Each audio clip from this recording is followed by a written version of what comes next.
নমস্কাৰ বন্ধু বান্ধৱীসকল আজি আকৌ এটা অন্য ভিডিঅ'লৈ আপোনালোকক স্বাগতম জনাইছো। আজি আমি শুনিম চন্দ্ৰমুখীৰ কাহিনী। পুৰণি কালত এখন গাঁৱত মমু নামৰ এজনী ছোৱালী আছিল। ছোৱালীজনী সকলো কামতে বৰ তজবুজীয়া, কোনো কামত এলাহ নাই।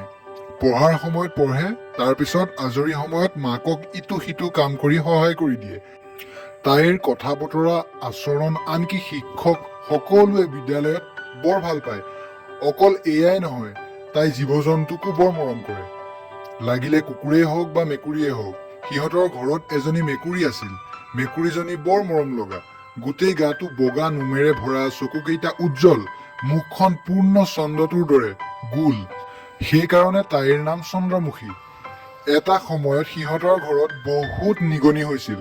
নিগনিৰ উপদ্ৰৱত কোনো বস্তুকে ভালদৰে ৰাখিব নোৱাৰিছিল, সকলোবোৰ কুটি কুটি নষ্ট কৰে। কিন্তু চন্দ্ৰমুখী অহাৰে পৰা সিহঁতৰ ঘৰত কোনো নিগনি নাই। আনকি মেকুৰীজনীৰ স্বভাৱ ইমানেই ভাল যে কোনো বস্তু গৃহস্থই নিদিয়ালৈকে মুখ নিদিয়ে। মেকুৰীয়ে ভজা মাছ চুৰ কৰি খায় বুলি এটা প্ৰবাদ আছে, কিন্তু চন্দ্ৰমুখীৰ এই বদনামৰ পৰা মুক্ত। আনকি তাই প্ৰস্ৰাৱ পায়খানাও ভিতৰত নকৰে। পঢ়াশালীৰ পৰা আহিয়ে মমুৱে সদায় চন্দ্ৰমুখীক কোলাত লয়, তাৰ পিছতহে তাই হাত মুখ ধুই ভাত খায়। মৰম লগা চন্দ্ৰমুখীক এবাৰ ল'বলৈ নাপালে তাই বৰ অশান্তি পায়। মেকুৰীজনীয়েও যেন মমু অহালৈ বাট চাই থাকে, তাই নহালৈকে যেন আহাৰে নালাগে, কুটা এডালো মুখত নিদিয়ে। মমুৰ এজনী বান্ধৱী আছিল, তাইৰ নাম চিম্পী। তাইয়ে মমুহঁতৰ মেকুৰীজনীৰ কথা শুনি শুনি তাইৰো তেনে মেকুৰী পুৰিবলৈ বৰ মন গ'ল।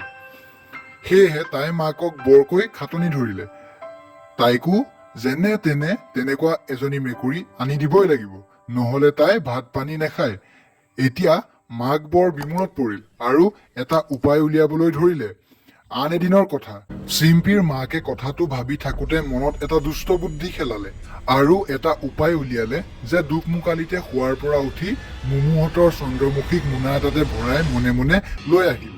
প্ৰথমতে চিম্পীয়ে বেয়া পাইছিল, কাৰণ মাকে বাৰু বান্ধৱীৰ ঘৰৰ মেকুৰীজনীহে আনিব পাৰিলেনে। কিন্তু পিছত তাইও আনন্দত নাচিবলৈ ধৰিলে।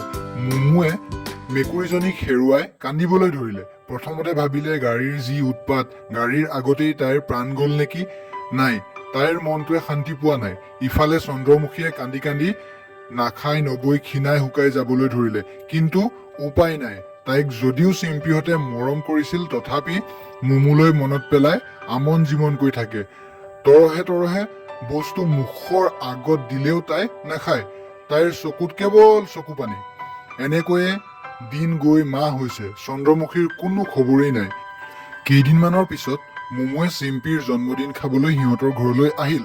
মমুক দেখা পায়েই চন্দ্ৰমুখীয়ে উলাহতে নেগুৰ জোকাৰি জোকাৰি মেও মেও কৰি তাইৰ ভৰিৰ ওচৰত ইফাল সিফাল কৰিবলৈ ধৰিলে। মমুক দেখি তাই যেন স্বৰ্গহে ঢুকি পালে। তাইৰ আচৰণে যেন বহুত কথাই কৈ পেলালে। কিন্তু মমুৰ মন সেমেকি উঠিল। আঐ দেহি, এয়া দেখোন চন্দ্ৰমুখী। জন্মদিনৰ বিভিন্ন কেক মিঠাই মুখৰ আগত সজোৱা থাকিল, তাই আৰু খাব নোৱাৰিল। তাই চিধাই ঘৰলৈ লৰ মাৰিলে। লগে লগে চন্দ্ৰমুখীও লৰ মাৰি যাবলৈ ধৰোতেই চিম্পীৰ মাকে বাধা দিয়াত মাকৰ হাতে মুখে আঁচুৰি ৰঙা কৰি পেলালে। তাৰ পিছত মাকক চিকিৎসালয়লৈ লৈ যোৱা হল। এসপ্তাহ চিকিৎসাধীন হৈ থাকিব লগা হল। এই চেগতে চন্দ্ৰমুখী মমুৰ ঘৰ পালেগৈ। লোকৰ বস্তু মোহ কৰিলে কিমান বিপদ হব পাৰে তেতিয়াহে চিম্পীৰ মাকে বুজি পালে। ইফালে মমুৱে চন্দ্ৰমুখীক পাই আনন্দত আত্মহাৰা হৈ পৰিল।